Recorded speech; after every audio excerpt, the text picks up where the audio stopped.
The Washington Post and SurveyMonkey did a 50-state poll at the end of August. One of the surprises in that poll was Texas was competitive. We went back in last week in 15 battleground states. Texas is still competitive. Now, I'm not saying that Donald Trump is going to lose Texas, but what's happened in that Lone Star state is a surprise to everybody, and there's other polling that confirms it.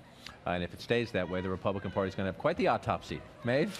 Well, to that point, I mean, we've all been looking at these huge booms in Latino registration, particularly in swing states, because we all want to know what's going to happen in 2016. But I've been looking out beyond that to races in 2017, 2018, where, for example, in California, you have so many Latinos angry at Trump that they're registering and actually could make a huge difference in the governor's race there. So I think it's going to be really interesting to watch that trend, and in states like Texas as well. The domino effect of 2016 carrying on to the next Potentially an cycle. open Senate race in California in 2 years. Yeah. We're here for a debate, but we'd be remiss if we didn't remember we're also in the middle of a big congressional battleground.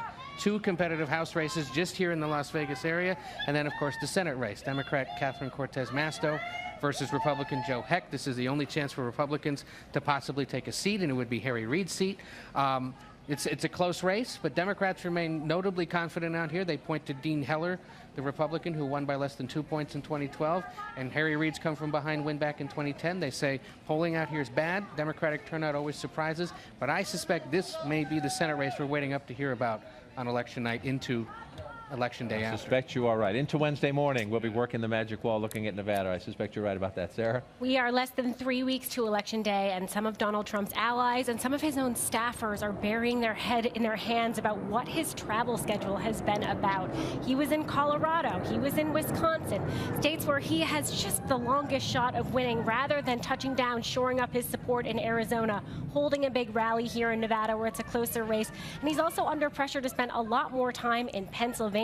People feel like that would be his sort of long shot opportunity, if there is one, not a place like Colorado. Trump being Trump, is that what you're trying to say? Trump's being Trump. Maybe he just likes the mountains.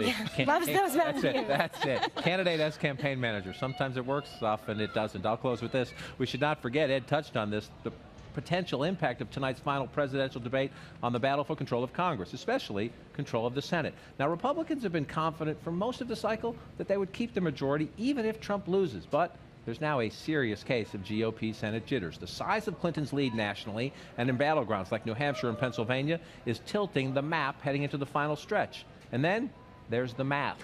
Pro-Democratic groups have now outspent Republican groups by some $20 million over the past 3 weeks. So there's an urgent GOP effort to rush more money into these key races. Democrats, though, say, guess what, guys? We got plenty of cash on hand, too, and we will counter.